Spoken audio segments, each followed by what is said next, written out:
Welcome back to Trains. And today we're taking you on one of Scotland's most fascinating railway journeys. This driver's eye view takes us from ScotRail's Millerhill Depot, just to the south-east of Edinburgh, across the historic Edinburgh Suburban and Southside Junction Railway, better known simply as the South Sub, before arriving at Slateford on the western side of Scotland's capital. For railway enthusiasts, this is a truly special line.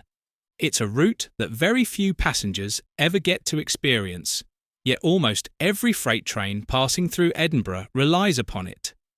Rich in Victorian engineering, fascinating history, and hidden railway archaeology, the South Sub is one of Britain's greatest unsung railway lines. Our journey begins within Millerhill Depot, one of Scotland's newest railway depots. Open to support ScotRail's modern electric fleet, the depot maintains the Class 385 electric multiple units that operate many of Scotland's busiest commuter services.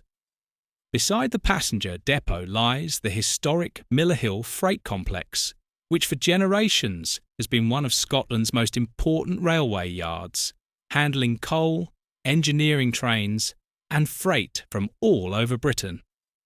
The original Millerhill station opened in 1847 on the North British Railway, before eventually closing to passengers in 1955. Leaving the depot, we join the South Sub and immediately begin travelling along a railway with an incredible story. The Edinburgh Suburban and Southside Junction Railway officially opened in 1884. Its primary purpose wasn't to carry passengers, but to provide a bypass around the increasingly congested city centre, allowing heavy mineral trains, coal traffic and goods trains to avoid Edinburgh-Waverley. In many ways, this railway was the Victorian equivalent of a modern motorway bypass. It allowed freight traffic to flow around the city while keeping the busy main lines free for passenger trains, and, remarkably, that remains its primary purpose nearly a century and a half later. Passenger services soon followed after the railway opened. At the time, the route passed mainly through open countryside surrounding Edinburgh, but the city expanded rapidly during the late 19th and early 20th centuries. Villages became suburbs, fields became housing estates, and stations that once stood in rural surroundings suddenly found themselves serving thriving communities. Sadly, growing competition from Edinburgh's excellent tram system, expanding bus services, and increasing car ownership led to declining passenger numbers. Local passenger services were withdrawn in September 1962, although thankfully the railway itself survived.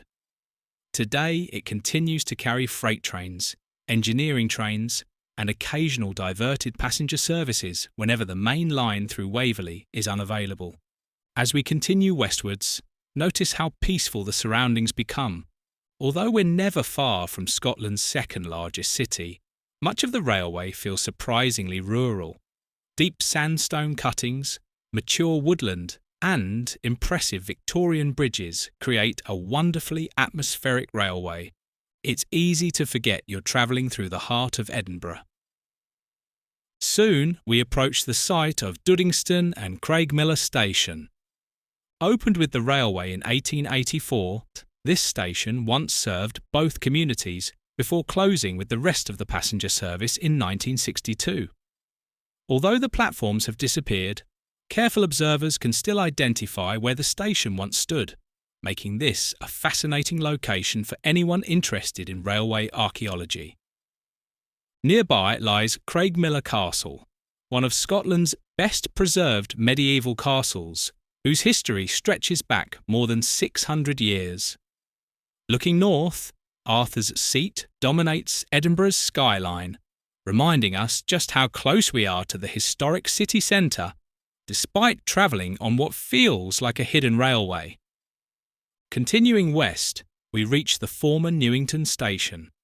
This station served one of Edinburgh's expanding Victorian suburbs and would once have welcomed commuters travelling into Waverley every day.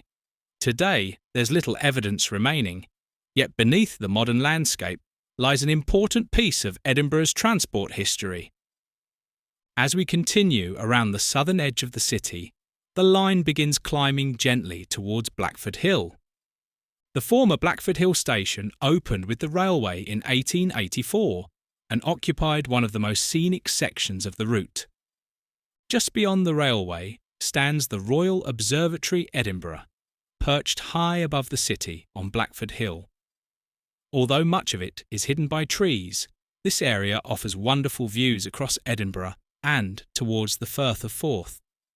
The gradients here made life interesting for steam locomotives hauling heavy freight trains, particularly during wet or icy Scottish winters. The Victorian engineers who designed this railway created gentle curves and steady gradients that continue serving modern freight traffic exceptionally well today.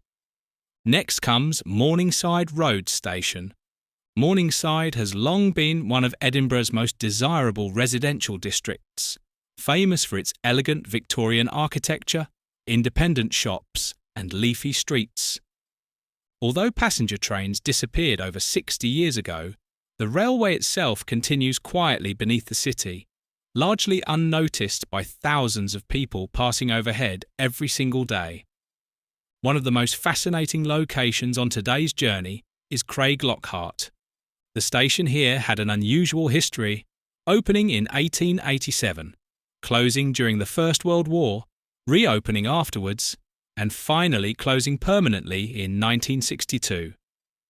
Nearby stands Craiglockhart Hydropathic Hospital, which became famous during the First World War as the hospital where the celebrated war poets Wilfred Owen and Siegfried Sassoon met while recovering from shell shock. It's remarkable just how much history surrounds this railway. Throughout the journey, you'll also notice numerous overbridges, retaining walls, and beautifully constructed stone structures. Much of what you're seeing today was built during the 1880s and remains in daily use nearly 150 years later. A remarkable testament to Victorian engineering. Few railways demonstrate the quality of 19th century construction quite as well as the South Sub.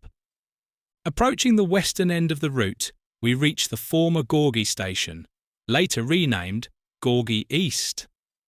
This area has always been heavily industrial, with engineering works, breweries, and goods yards once generating significant freight traffic. Although many of those industries have disappeared, freight remains the lifeblood of this railway. Every day, aggregates, engineering trains, infrastructure trains, and intermodal freight continue using the South Sub, keeping heavy traffic away from the busy passenger routes through Edinburgh-Waverley. That's exactly what the line was built to achieve back in 1884, and it continues performing that role exceptionally well today. As we approach our destination at Slateford, the railway connects with the former Caledonian Railway network. Slateford has been an important railway junction since the mid-19th century, linking routes towards Glasgow, Carlisle, and Edinburgh. It remains an important location today, with extensive railway infrastructure and engineering facilities nearby. For many enthusiasts, travelling the South Sub is something rather special. It isn't famous for high-speed trains. It doesn't have spectacular mountain scenery. Instead, it's one of Britain's greatest hidden railways, a route rich in history, engineering, and operational importance. Every mile tells a story. Every bridge, cutting, and former station reminds us of a railway that once carried thousands of passengers before quietly returning to the freight role it was originally built for. Many enthusiasts continue to hope that one day passenger services might return, reconnecting Edinburgh's southern suburbs by rail once again. Although proposals have been discussed for many years, the line remains dedicated primarily to freight traffic for the foreseeable future. Whether you're interested in forgotten stations, Victorian engineering, freight operations, or simply discovering parts of Britain's railway network that few people ever see, the Edinburgh Suburban and Southside Junction Railway deserves a place on every rail enthusiast's bucket list. It's one of Scotland's true hidden gems. Thank you very much for joining me on this wonderful journey from ScotRail's Millerhill Depot to Slateford, over the historic Edinburgh Suburban and Southside Junction Railway. I hope you've enjoyed discovering this remarkable line as much as I've enjoyed bringing it to you. If you enjoyed the video, please give it a thumbs up, leave a comment below telling us your favourite location along the South Sub, and if you've travelled this line yourself, we'd love to hear your memories. Please don't forget to like, share and subscribe to Trains. Trains for more driver's eye view journeys, railway history, route learning videos and fascinating adventures across Britain's rail network. Thanks very much for watching, take care, and I'll see you again very soon for another railway adventure.